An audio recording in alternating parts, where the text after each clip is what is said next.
প্রগতি রহস্য লিখেছেন প্রমোদ চৌধুরী। আজ যা 5 জনকে শোনাতে বসেছি তা একটা উড়ো গল্প নয়, আমাদের বর্তমান প্রগতির আংশিক ইতিহাস অথবা 2টি ভদ্রলোকের আংশিক জীবন চরিত্র। এই 2 ব্যক্তির কেউ অবশ্য চিরস্মরণীয় নন। আমার স্মৃতিপটে এদের যে রূপ অঙ্কিত আছে সেই ছবি ঈষৎ এনলার্জ করে আপনাদের সম্মুখে খাড়া করতে চাই। যদিও তারা কেউ সুদৃশ্য ছিলেন না, আপনারা জিজ্ঞাসা করতে পারেন একথা স্মরণ করিয়ে দেবার সার্থকতা কি? আমার উত্তর হচ্ছে, আমাদের ভিতর কজন চিরস্মরণীয় হবেন? 2-1 জনের বেশি নয় নিশ্চয়ই। তাই বলে আমরা যারা আছি আমাদের মতের ও বুদ্ধিশক্তির কি কোনো মূল্য নেই? আমাদের মতো সাধারণ লোকের সঙ্গে অসাধারণ লোকের প্রধান তফাতই হচ্ছে এই যে আমরা আছি আর তারা ছিলেন। যখন তারা ছিলেন তখন তারা আমাদেরই মতো কাউকে হাসিয়েছেন, কাউকে কাঁদিয়েছেন, কাউকে ঘুষও দেখিয়েছেন, কারো কাছে হাত জোড় করেছেন। অর্থাৎ আমরা আজ যা করি বছর 50 আগে তারাও ঠিক তাই করেছেন। আমরা কেউ কেউ সেকালের কথা শুনতে যে বড় ভালোবাসি, একাল সেকালেরই পুনরুক্তি মাত্র। আমাদের প্রতি ব্যক্তির যেমন একটু আধটু বিশেষত্ব থাকে, তাদেরও তেমনিই ছিল। সেই বিশেষত্বই আমার মনে আছে, আর সেই কথা আপনাদের নিবেদন করতে চাই। কি সূত্রে যে আজ এ কথা মনে পড়ে গেল তা বলছি। প্রগতি যে আমাদের হয়েছে সে বিষয়ে সন্দেহ নেই। প্রগতির মানে কি কোনো বড় জিনিসের কোনো ছোট অর্থ নেই যা 2 কথায় বোঝানো যায়, আর অনেক কথাই তার ব্যাখ্যা করতে গেলে লোকে যে কথায় কর্ণপাত করবে না।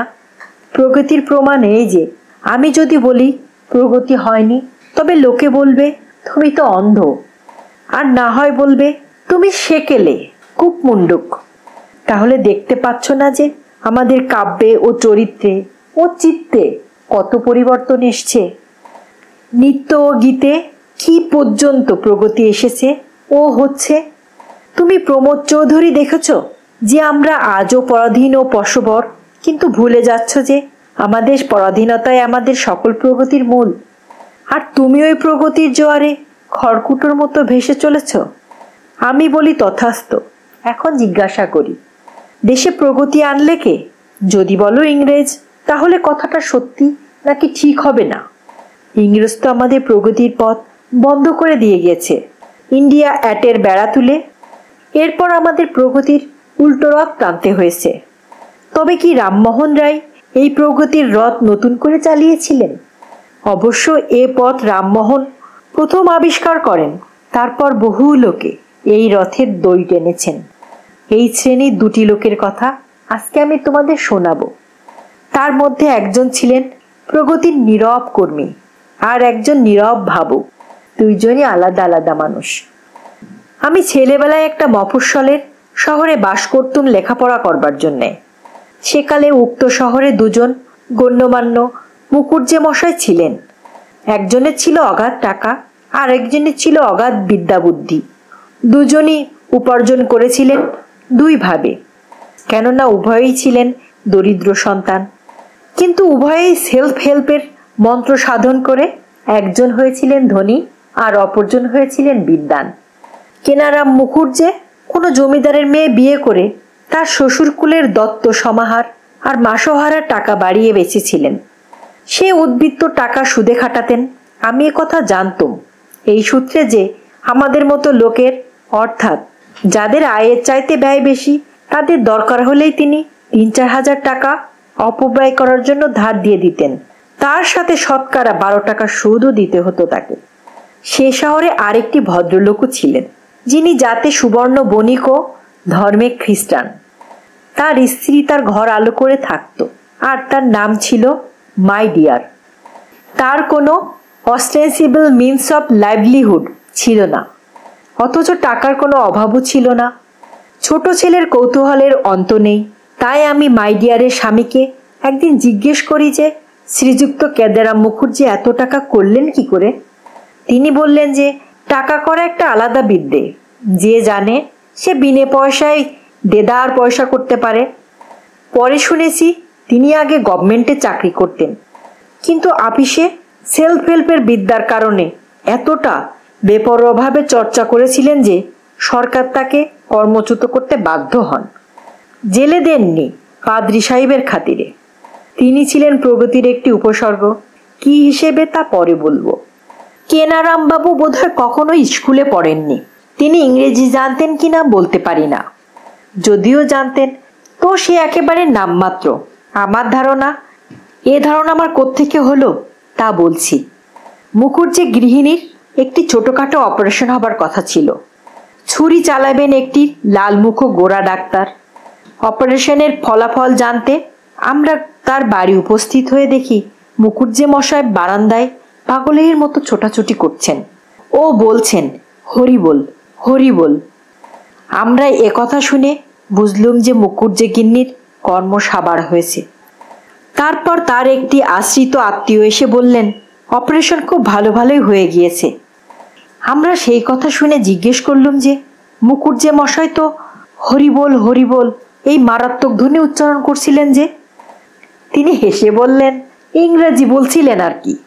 কাটাকুটি করে ব্যাপারটা এই দাঁড়ায়, হরিবল এই বলতে চেষ্টা করছিলেন। এর থেকেই তার ইংরেজি বিদ্যার বহর বুঝতে পারবেন। তিনি যে আমাদের প্রগতিকে মনে মনে গ্রাহ্য করছিলেন সে ইংরেজি পড়ে নয়, লোক চরিত্র দেখে শুনে। তার মতামত এখন উল্লেখ করছি। আমার বয়স যখন 12 বছর, তখন কেদারামবাবু আমাকে একদিন বললেন যে আমাদের এ দেশে উন্নতি কোন জিনিসে এনেছে জানো? আমি বললুম না। তিনি বললেন, ব্র্যান্ডি। ব্র্যান্ডি না খেলে মুরগি খাওয়া যায় না, আর মুরগির পিট পিট আসে, আর সব প্রগতি।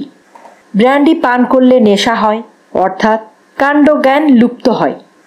তখন মুরগি নির্ভয়ে খাওয়া যায়, আর সেই সঙ্গে হিন্দু মুসলমানের জাতিভেদ থাকে না। মুরগি খেতে হলেই মুসলমানদের হাতে খেতে হয়। তারপরেই স্ত্রী শিক্ষার প্রয়োজন হয়, কেননা অশিক্ষিত স্ত্রী লোকেরা এরূপ পান ভোজনে মহা আপত্তি দেখায়। শিক্ষিত হলে করে না, আর স্ত্রী শিক্ষার পিটপিট আসে স্ত্রী স্বাধীনতা। তারা লেখাপড়া শিখবে অথচ অন্দরমহলে আটক থাকবে, এ হতেই পারে না। এর থেকেই দেখতে পাচ্ছ প্রগতির মূল হচ্ছে ব্র্যান্ডি, ইংরেজি শিক্ষা নয়। ইংরেজি শেখা শক্ত, কিন্তু ব্র্যান্ডি গেলা খুব সহজ। এ বিষয়ে অশিক্ষিত লোকের কি যে পটুত্ব তা দেখনি। এই কারণে আমি ব্র্যান্ডিখোরদের উৎসাহ দিই। ওই নেশার পথই হচ্ছে যথার্থ প্রগতির পথ। যদিও আমি নিজে মদও খাইনি, মাংসও খাইনি। খ্রিস্টান ভদ্রলোকটি এর সাহায্য করতেন, কারণ ওর ওখানে গেলেই তিনি চায়ের সঙ্গে মুরগির ডিম অর্থাৎ প্রগতির ডিম সকলকেই খাওয়াইতেন। পূর্বে বলেছি, মুখুজ্জে মহাশয়দ্বয়ের ছবি আঁকবার যোগ্য নয়। এদের কেউই রূপে শ্রীকৃষ্ণ বা মহাদেব ছিলেন না। দুজনের রং ও রূপের তেমন কোনো মহড়া ছিল না। তারা ছিলেন আমাদের মতোই সাধারণ বাঙালি। শুধু বাছারাম বাবুর কোনো অঙ্গ ছিল অসাধারণ সংকুচিত, কোনো অঙ্গ আবার তেমনই প্রসারিত। তার চোখ দুটি ছিল যথাযথ সংকুচিত, আর নাসিকা বেজায় প্রসারিত। আর তার চুল ছিল ঊর্ধ্বমুখী। সে চুলের ভিতর চিরানুই বুরুষের প্রবেশ নিষেধ। আর গোফ ওই একই উপাদানে গঠিত। আর তার উদরের আয়তন ছিল অসাধারণ প্রবৃদ্ধ। লোকে বলতো তার পেটের ভিতর একখানা গোটা ওয়েবস্টার্স ডিকশনারি বাসা বেঁধেছে। এ রসিকতার অর্থ তিনি নাকি এ থেকে জেড পর্যন্ত সমস্ত ইংরেজি শব্দ উদরস্থ করেছেন। এক কথায় তার চেহারা ছিল ঈষৎ ভীতিপ্রদ। কিন্তু আমরা ছেলের দল তাকে ভয় করতুম না। করতেন আমাদের মাস্টার মশাইরা, কেননা তিনি ছিলেন সেকালের একজন জবরদস্ত স্কুল ইন্সপেক্টর। তিনি পরীক্ষা করতেন আমাদের, কিন্তু আমাদের ভুলভ্রান্তির জন্য শাস্তি দিতেন মাস্টার মশাইদের। কাউকে করতেন বরখাস্ত, কাউকে করতেন জরিমানা। কারণ তার কথা ছিল, ছেলেরা যদি ভুল ইংরেজি শেখে জাতির প্রগতি হবে কোত্থেকে? প্রগতি অর্থে তিনি বুঝতেন ইংরেজি ভাষার জ্ঞান। তার তুল্য ইংরেজি যে ইংরেজরাও জানে না, এই ছিল তার লোকমত। তার ইংরেজি জ্ঞানের একটা নমুনা দিই। আমাদের শহরের গভর্নরের একটি বৃত্তিভোগী স্কুলের সেকেন্ড ক্লাসের ছাত্রদের তিনি মুখে মুখে পরীক্ষা নিচ্ছিলেন। সে সময়ে স্কুলে পড়ানো হচ্ছিল একটা কবিতা। কবিতাটির নাম সম অফ লাইফ। ছেলেদের মুখে তিনি সম অফ লাইফকে ঘুরিয়ে রূপান্তর করে দিলেন পাসালামা। তিনি জিজ্ঞাসা করেন, এর উচ্চারণ তোমাদেরকে কে শিখিয়েছেন? ছেলেরা উত্তর করলেন, মাস্টার মশাই। বহু ব্যঞ্জনবর্ণ পাশাপাশি থাকলে উচ্চ স্বরবর্ণগুলি উচ্চারণের সময় জুড়ে দিতে হবে। সেই জন্য আমরা 3টি অলিখিত ঠিক ঠিক জায়গায় বসিয়েছি। বাসারাম বাবু বললেন, 3টি ভাওয়েল না জুড়ে দিয়ে 2টি স্বরবর্ণ ছেটে দিতে পারলে না? তাহলেই তো উচ্চারণটা ঠিক হয়ে যেত। এটি মনে রেখো যে ইংরেজরা লেখে এক, বলে আলাদা এবং করেও আলাদা। এই হচ্ছে আমাদের অভ্যুদয়ের কারণ। এরপর সেকেন্ড মাস্টারকে তিনি থার্ড মাস্টার করে দিলেন। লোকে বলে সেকেন্ড মাস্টার ব্রাহ্মণ, তার এই শাস্তি হলো।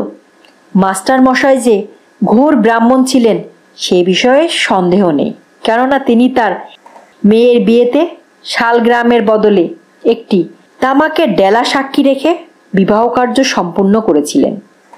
অপরপক্ষে বাসারাম বাবু ছিলেন একাধারে ঘোর নাস্তিক এবং হিন্দু। ব্রাহ্মণদের তিনি দুচোখে দেখতে পারতেন না, কেননা তারা হিন্দুয়ানির বিরোধী ও ভগবানে বিশ্বাস করেন। ব্রাহ্ম ধর্ম হচ্ছে ইংরেজি না জানার ফল।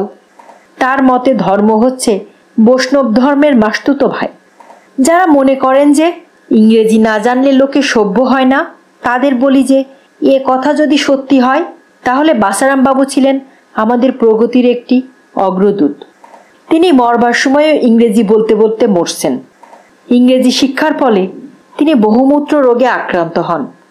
ডাক্তার বললে যে রোগের একমাত্র ওষুধ ব্রাপ্তি ও পথ্য মুরগির মাংস। নিরামিষী বাসারাম বাবু এ ওষুধপত্র সেবনে কিছুতেই রাজি হলেন না। তিনি বললেন, to be or not to be, that is the question. শেক্সপিয়ারের এ প্রশ্নের উত্তর তিনি নিজেই দিয়েছেন। তারপর তার যখন আসন্ন কাল উপস্থিত হলো, তখন তার ইংরেজি নবিশ উকিল, ডাক্তার বন্ধুরা সব বাড়িতে উপস্থিত হন। বড় ডাক্তারবাবু এসে দেখলেন সকলের চোখ দিয়ে জল পড়ছে। তিনি রোগীর নাড়ি টিপে বললেন, রোগীর অবস্থা খুবই মুমূর্ষ। এরপরেই তিনি চিরনিদ্রায় মগ্ন হলেন। এখন আমরা যখন প্রগতির উল্টো রথ টানতে বাধ্য হব, তখন পূর্ব প্রগতির কোন ধারা বজায় থাকবে? কেনারাম বাবুর অনুমত পানভোজন, না বাসারাম বাবুর অভিমত ইংরেজি ভাষা, যে ভাষার লেখার সঙ্গে বলা মেলে না আর বলার সঙ্গে করা মেলে না? ধন্যবাদ সবাইকে।